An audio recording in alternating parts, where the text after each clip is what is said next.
Padra police સ્ટેશનની હદના મહલી તલાવડી ગામે થયેલ પુરુષના ખૂનના ગુનાને ગણતરીની કલાકોમાં ડિટેક્ટ કરીને આરોપીઓને ઝડપી પાડતી વડોદરા ગ્રામ્ય જિલ્લા પોલીસ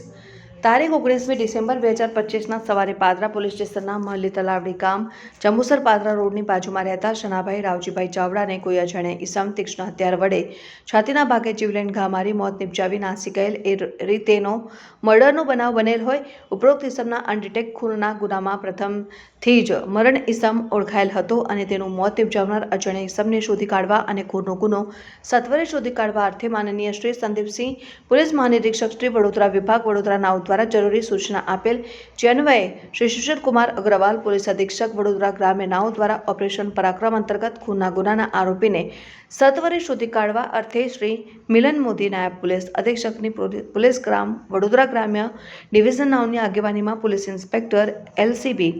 એસઓજી તથા પાદરા પોલીસ ઇન્સ્પેક્ટર જરૂરી સૂચના અને માર્ગદર્શન આપી વિવિધ ટીમો બનાવીને સત્વરે ગુનો શોધી કાઢવા જણાવવામાં આવેલ. ઉપરોક્ત ગુનાને શોધી કાઢવા અર્થે અલગ અલગ પોલીસની ટીમો બનાવી સૌપ્રથમ ફરિયાદમાં જણાવેલ શંકાસ્પદ ઈસમ રણજીત ગજેન્દ્રભાઈ વાઘેલા મરણ જનારની દીકરીને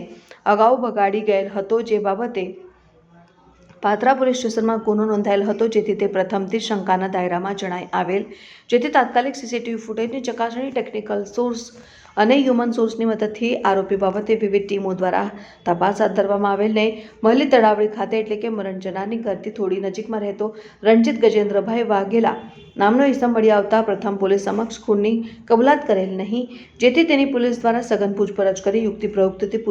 પૂછપરછ કરતા ભાંગી પડેલ અને પોતે આ ખૂન મરણ જનારની સગીરભાઈની દીકરીને ભવ્ય મહેશભાઈ વસાવા રહેઠાણ જાસપુર ચોકડી ઉડાના મકાનમાં તાલુકા પાદરા સાથે મળી પોતાનો સમાન ઈરાદો બર લાવવા સારું મરણ જનાર શનાભાઈ રાવજીભાઈ ચાવડાને મારી આરોપી રણજીત ગજેન્દ્રભાઈ વાઘેલા મરણ જનારની સગીર વયની દીકરી સાથે લગ્ન કરવા માંગતો હતો, જેથી ધારદાર ચપ્પા વડે રાત્રિના સમયે મરણ જનાર ઘરે આવી મરણ જનાર ખાટલામાં સૂતા હતા.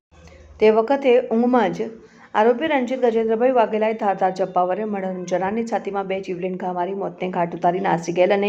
ચપ્પુ રાત્રિના અંધારામાં સંતાડી દીધેલ. આ ગુનામાં આરોપી ભવ્ય મહેશભાઈ વસાવા નાઓ તેની સાથે આવેલ અને મરણ જનારના ઘરની બહાર ઊભો રહેલ અને મરણ જનારની સગીર વયની દીકરીએ પોતાના આરોપી રણજીત વાઘેલા સાથે રાત્રે ફોન ઉપર વાત કરી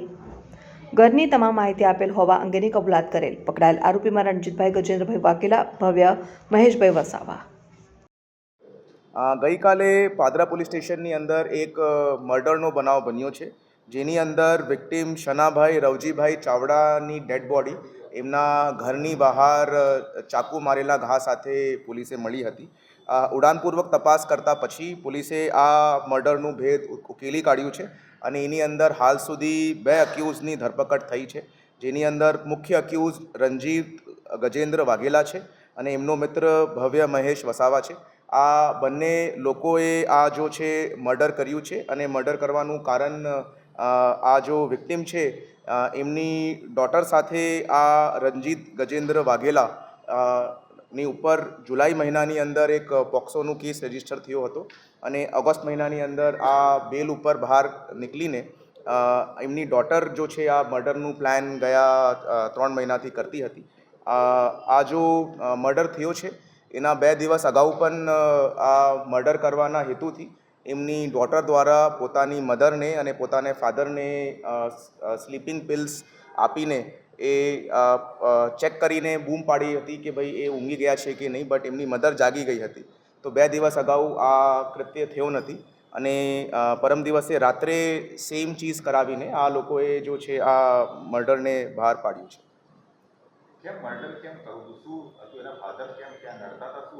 હા, તો આ જો પ્રેમ પ્રકરણ છે એના વિરુદ્ધમાં એમના ફાધર હતા. એમના આ જો છે પોતાની દીકરી અને પોતાની વાઈફને રાત્રે ઓરડીની અંદર બંધ કરીને બહારથી તાલો મારીને ચાબી પોતાના પાસે રાખતા હતા અને આ જ્યારે મર્ડર થયું છે ત્યારે એ જો દીકરી છે એ પોતે બારીમાંથી એ જોતી હતી કે ભાઈ કામ પૂરું થઈ ગયું છે કે આ સમગ્ર મર્ડરની અંદર આ આખું પ્લાનિંગ કોનું હતું, કોનું આખું માઇન્ડ હતું, કેવી રીતે આ પ્લાન કર્યું? આ જો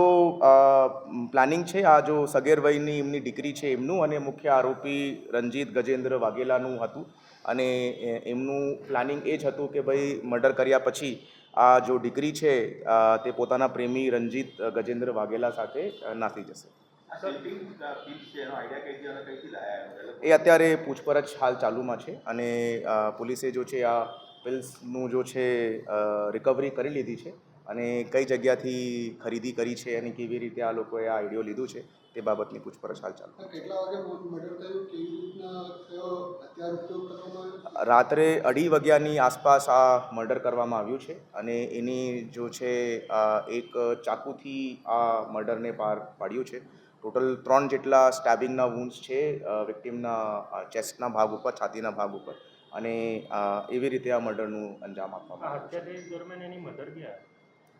મધર જો છે તે દીકરીની સાથે જ એ ઓડીની અંદર જ ઊંઘેલી હતી, બટ કેમ કે મધરે આ સ્લીપિંગ પિલ્સ આપેલી હતી તો એ ઊંઘમાંથી એ ઉઠી નથી શક્યા.